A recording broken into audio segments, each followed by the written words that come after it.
15 ಸ್ಟಾಲ್ಗಳು ಗೃಹಲಕ್ಷ್ಮಿಯ ಹಣವನ್ನ ಉಪಯೋಗ ಮಾಡಿಕೊಂಡು ಮಾಡಿದಂಥ ಸ್ಟಾಲ್ಗಳಿದ್ದಾವೆ. ನಮ್ಮ ಸರ್ಕಾರದ, ನಮ್ಮ ಮಾನ್ಯ ಮುಖ್ಯಮಂತ್ರಿಗಳ ಆಸೆ ಏನಾಗಿತ್ತು ಅಂತಂದ್ರೆ ಮಹಿಳೆಯರನ್ನ ಸ್ವಾಭಿಮಾನದಿಂದ ಸ್ವಾವಲಂಬನೆ ಜೀವನ ಮಾಡಲಿಕ್ಕೆ. ಸೊ ಈ ಒಂದು 10-12 ಸ್ಟಾಲ್ಗಳನ್ನ ನೋಡಿದ್ರೆ ಎಲ್ಲೋ ಒಂದು ಸಾರ್ಥಕತೆಯ ಭಾವನೆ ನಮಗೆ ಮೂಡ್ತಾ ಇದೆ. GST ಸರಳೀಕರಣ ಮಾಡಿ ಅದು ಕ್ರೆಡಿಟ್ ಬಿಜೆಪಿ ತೆಗೆದುಕೊಳ್ತಾ ಇದೆ ಅಂತ ಅನಿಸ್ತಾ ಇಲ್ಲ ನನಗೆ. ಈ ಬಗ್ಗೆ ಏನೂ ಅಷ್ಟು ಜಾಸ್ತಿ ಗೊತ್ತಿಲ್ಲ.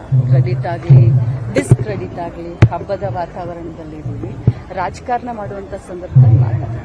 ನಿನ್ನೆ ಬಾನು ಮುಸ್ತಕ್ ಅವರು ಉದ್ಘಾಟನೆಯನ್ನ ಮಾಡಿದ್ರು. ಎಲ್ಲವೂ ಕೂಡ ನಿನ್ನೆ ಸರಾಗವಾಗಿ ಬಹಳ ವಿಜೃಂಭಣೆಯಿಂದ ಆಯಿತು. ಬಟ್ ಈಗ ಅದೆಲ್ಲವೂ ಆದ್ಮೇಲೆ ವಿರೋಧ ಮಾಡಿದಂತವರು ಕೂಡ ಒಪ್ಕೊಳ್ಳುವಂತ ಸ್ಥಿತಿ ನಿರ್ಮಾಣ ಆಗ್ತಾ ಇದೆ.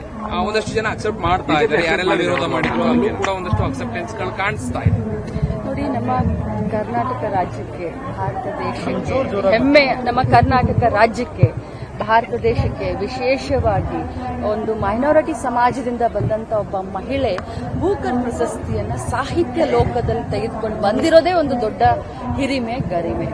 ಸಾಹಿತಿಗಳಿಗೆ, ಕವಿಗಳಿಗೆ, ವಿಶೇಷವಾಗಿ ಸಮಾಜಮುಖಿಯಾಗಿ ಚಿಂತನೆ ಮಾಡುವಂತವರನ್ನ ಒಂದು ಜಾತಿ, ಒಂದು ಬಣ್ಣವನ್ನ ಕಟ್ಟಿ ಆ ಒಂದು ದುರ್ಬೀನಿಂದ ನೋಡುವಂಥದ್ದು ನನ್ನ ಮಟ್ಟಿಗೆ, ನನ್ನ ಮಟ್ಟಿಗೆ ಅದು ಅಕ್ಷಮ್ಯ ಅಪರಾಧ ಅಂತ ಹೇಳಲಿಕ್ಕೆ ನಾನು ಬಯಸ್ತೀನಿ. ಯಾಕಂತಂದ್ರೆ ಈ ಸಾಹಿತಿಗಳಿಗೆ ನಾವು ಜಾತಿ ಬಣ್ಣ ಎಲ್ಲ ಕಟ್ಬಿಟ್ರೆ ನಮ್ಮ ಸಾಹಿತ್ಯವನ್ನ ಶ್ರೀಮಂತ ಮಾಡುವಂತ ಇಂಥವ್ರಿಗೆ ಅದು ಬಹಳ ದೊಡ್ಡ ತಪ್ಪಾಗುತ್ತೆ. ಅವರು ನಿನ್ನೆ ತಾಯಿ ಚಾಮುಂಡೇಶ್ವರಿಯ ಸನ್ನಿಧಾನದಲ್ಲಿ ಈ ಒಂದು ದಸರಾ ಉದ್ಘಾಟನೆಯನ್ನ ಬಹಳ ವಿಜೃಂಭಣೆಯಿಂದ ಮಾಡಿದ್ದಾರೆ. ಯಾರೇ ಆಗ್ಲಿ ಕೂಡ ಅದನ್ನು ಒಪ್ಕೊಂಡಿದ್ದಾರೆ, ಒಪ್ಕೊಳ್ಬೇಕಾಗುತ್ತೆ. ಜಾತಿ ಸಮೀಕ್ಷೆ ಆರಂಭ ಆಗಿದೆ ಮೇಡಮ್, ಶೈಕ್ಷಣಿಕ ಸಮೀಕ್ಷೆ.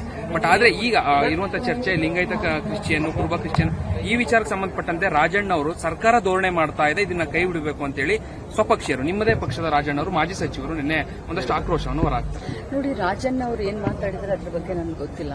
ಬಟ್ ಪ್ರಾಮಾಣಿಕವಾಗಿ ಹೇಳಬೇಕು ಅಂತಂದ್ರೆ ಇಂಥ ಗೊಂದಲಕ್ಕೆಲ್ಲ ಮಾನ್ಯ ಮುಖ್ಯಮಂತ್ರಿಗಳು, ಉಪಮುಖ್ಯಮಂತ್ರಿಗಳು ಈಗಾಗಲೇ ತೆರೆನೇ ಎಳೆದಿದ್ದಾರೆ.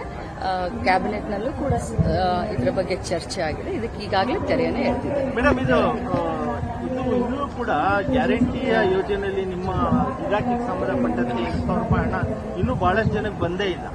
ನೋಡಿ, 1,24,00,000 ಜನರಿಗೆ ಇಲ್ಲಿವರೆಗೆ 22 ಕಂತುಗಳನ್ನ ನಾವು ಈಗಾಗಲೇ ಬಿಡುಗಡೆ ಮಾಡಿದ್ದೀವಿ.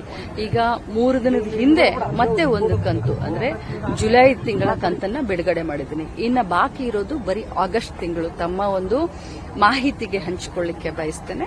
ಸೊ ಜುಲೈ ತಿಂಗಳ ಹಣವನ್ನ ಕೂಡ, ಯಾಕಂದ್ರೆ ದಸರಾವನ್ನ ಸಾಧ್ಯವಾದಷ್ಟು ಅವರಿಗೆ ಅನುಕೂಲ ಆಗಲಿ ಅಂತ 3 ದಿನದ ಹಿಂದೆ ಬಿಡುಗಡೆ ಮಾಡಿದ್ದೀವಿ. ಸೊ ಆಗಸ್ಟ್ ತಿಂಗಳು ಒಂದು ಹಣವನ್ನ ಮಾಡಿದ್ರೆ ಸಂಪೂರ್ಣ. ಗ್ಯಾರಂಟಿ ನ್ಯೂಸ್, ಸುದ್ದಿ ಖಚಿತ, ನ್ಯಾಯ ನಿಶ್ಚಿತ.